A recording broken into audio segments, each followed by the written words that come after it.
You're listening to Financial Advisor Marketing, the best show on the planet for financial advisors who want to get more clients without all the stress. You're about to get the real scoop on everything from lead generation to closing the deal. James is the founder of theadvisorcoach.com, where you can find an entire suite of products designed to help financial advisors grow their businesses more rapidly than ever before. Now, here is your host, James Pollard. Hey, what's going on, financial advisors? I hope you're doing well. Over the years, I've noticed that these podcast episodes do better when I talk about myself and what's going on in my life at the beginning of the shows. So I'll start with something like that. I know it may be hard to believe, but talking about myself does not come naturally to me. I genuinely like focusing on others and serving others and seeing what they're doing. Talking about myself is, once I get going, I guess I can do it, but it's hard for me to shift my mindset from focusing on others to be like me. I personally don't think that my life is all that interesting, but I get a lot of financial advisors who ask about things I casually mention, like sleep and diet and nutrition and TV shows and movies and books. So I will keep doing it, I guess. One of the things that I've been sharing in my emails is that I've hired a grip coach, and here's why I did it. A long time ago, I was a hobbyist powerlifter. I would bench, squat, and deadlift regularly. Unfortunately, I made the mistake of relying too heavily on lifting straps for my deadlifts. And since the lifting straps do most of the gripping for you, my hand strength lagged. Therefore, my grip strength has always been relatively weak compared to my other lifts. And to be clear, it's not like I'm super strong or anything. I'm actually extremely weak compared to a lot of people out there. There's an old saying that comparison is the thief of joy. Well, that's certainly true. If I compare myself to other people, I would have no joy whatsoever in this case. Anyway, I got a coach because I wanted to practice what I preached. I talk all the time about how you should be coachable and willing to get help. A long time ago, I actually remember taking a personality test, and one of the sections of the results was coachability. It measured how open and receptive one is to guidance, constructive criticism, and feedback. And in the spirit of full transparency with you here, I maxed out that result. So I am extremely coachable.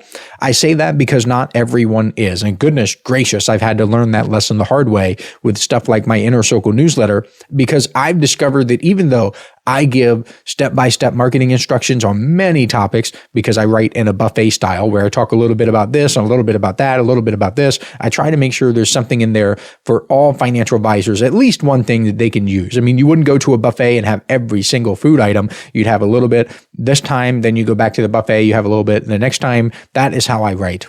I try to put all that stuff in there along with direct email access to me for questions and monthly office hours exclusively for Inner Circle members. But even though all that stuff is available, some financial advisors, both Inner Circle members, that's rare, but also non-Inner Circle members, of course, do absolutely nothing. And it is so foreign to me because it's literally the polar opposite of my personality. I will gladly seek out someone to help me and implement that person's advice. When I first started training grip, I ordered these grippers called Captains of Crush.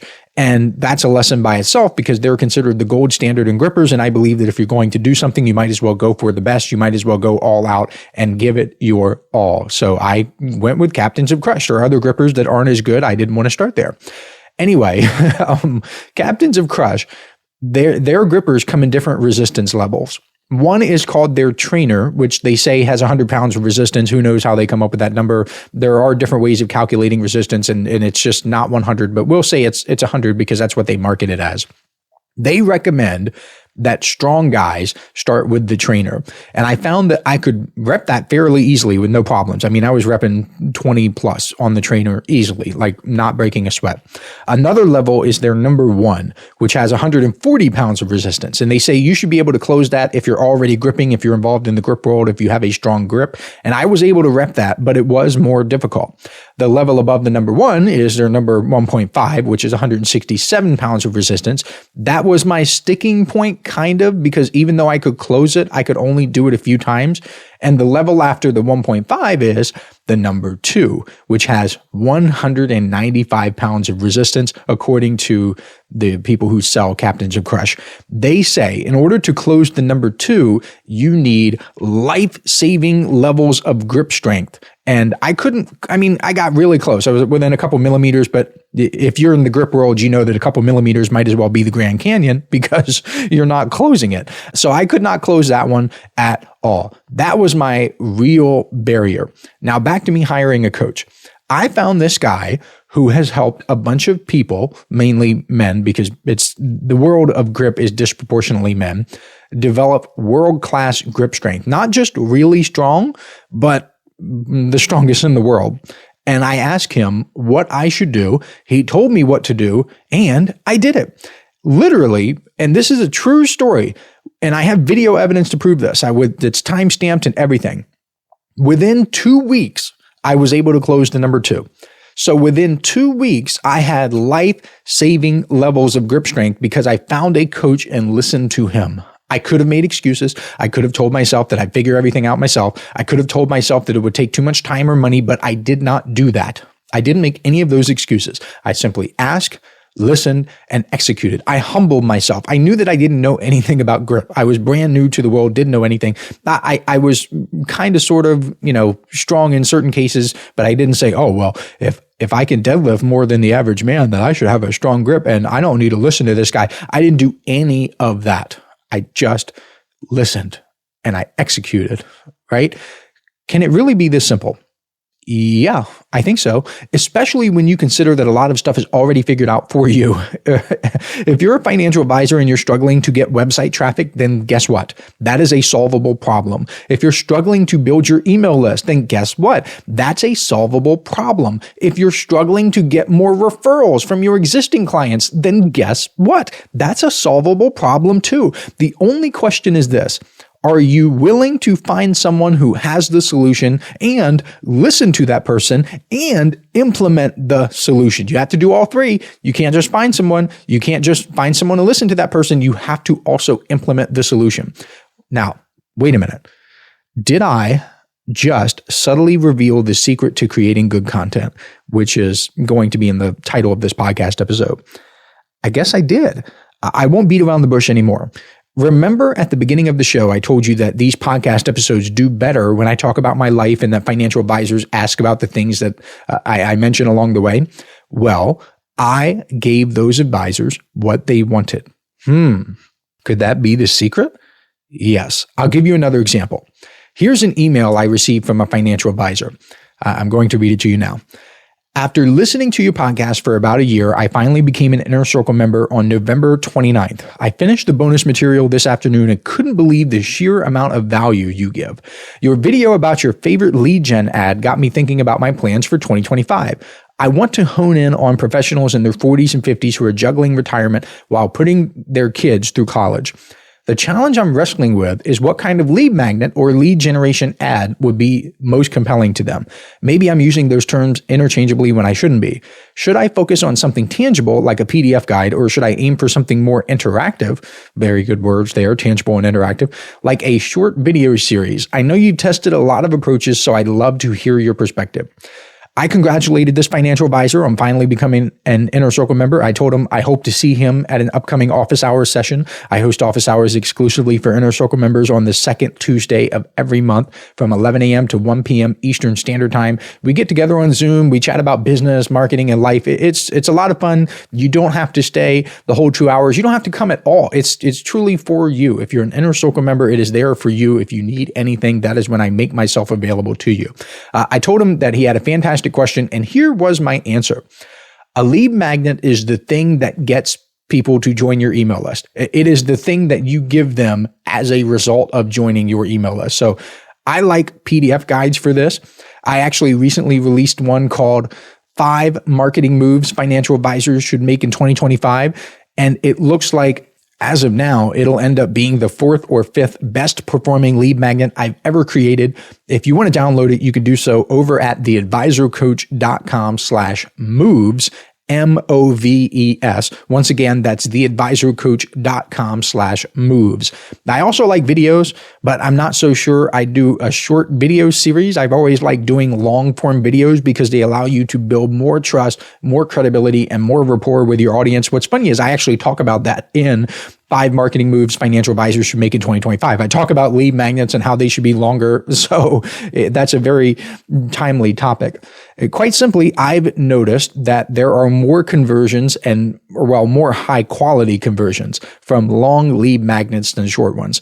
The most important thing is, and I cannot stress this enough, this is the secret to creating high performing content. It must be something your market actually wants. This is where 99% of financial advisors go wrong when building marketing funnels with everything, with podcasts and YouTube and social media and lead magnets, like all content. This is where they go wrong. They try to create stuff that they think is valuable, but they don't take the time to understand what their audience truly wants or needs. You must spend more time with your audience. You must get to know them. And when financial advisors try to create stuff that they think is valuable, their lead magnets, their content, their emails, their social media posts fall flat because they're misaligned with their market's desires. I'll use myself as an example here. I'll be the guinea pig for you. How did I come up with the 5 marketing moves lead magnet idea? I'll tell you. Listen up, financial advisors. This is something special I'm doing exclusively for people who listen to this podcast. If you subscribe to the Inner Circle newsletter over at theadvisorcoach.com/coaching, I will send you a collection of 7 copyright-free emails personally written by me that you can use right away to begin getting more clients. I call these my objection-busting emails because they're designed to overcome the biggest objections financial advisors face. All you have to do is send me an email letting me know you've subscribed, and I will reply back with a link where you can download them for free. I originally offered these in the May 2024 Inner Circle newsletter issue, and it was one of the most popular bonuses I've ever given away. Today, these 7 objection-busting copyright-free emails are only available to listeners of this podcast because I'm not mentioning them anywhere else. Go to theadvisorcoach.com/coaching to subscribe today. Now, back to the show. Every single year, around November, December, January, I've noticed that my marketing materials do better when I reference the upcoming year. Every single year this happens. I did it in 2016, talking about 2017. That worked well. I did it in 2017, talking about 2018. It did well. Every single year it does well. And it's actually even better than that because the financial advisors I want as my Inner Circle members or my customers and clients, those are the ones who start thinking about their plans, their goals, and their strategies for the year ahead. They are the ones who are thinking about this stuff. The low-performing financial advisors cannot be bothered to think about this. That's a huge lesson right there. So if you want to pause the podcast and reflect on that, that's a huge lesson. My lead magnet is an automatic qualification mechanism because the advisors I don't want in my world don't even bother downloading it. That's a true win-win scenario because not only is it super appealing to the financial advisors who want to be more, do more, and have more, it's not appealing to the financial advisors who don't. That's awesome because it is appealing to the right audience and it's repulsive to the wrong one. And also every year, high-performing financial advisors ask me questions like, what trends should I focus on for the upcoming year? What can I get a head start on in January or before January? What should I be doing in the coming year to get more clients? Just questions like those. And those questions tell me exactly what these high-performing financial advisors want. I don't guess. I don't blindly put stuff out there. I don't throw spaghetti against the wall to hope it sticks. In this case, what I did was I created a lead magnet that financial advisors actually wanted, and it's working well so far. I mean, it's working every single day. I'm going to take it away on February 1st, 2025, because there's really no need for me to continue having it. And also having a deadline increases conversion. So I put a deadline on there. I mean, that's really the marketing secret for this particular case. If you want to create a lead magnet that works or content that works, you need to do the same thing. Pay attention to what your audience actually wants. Listen to their questions, identify their pain points, understand their goals. When you do that, you're no longer guessing. You're giving them exactly what they're looking for. But big disclaimer here.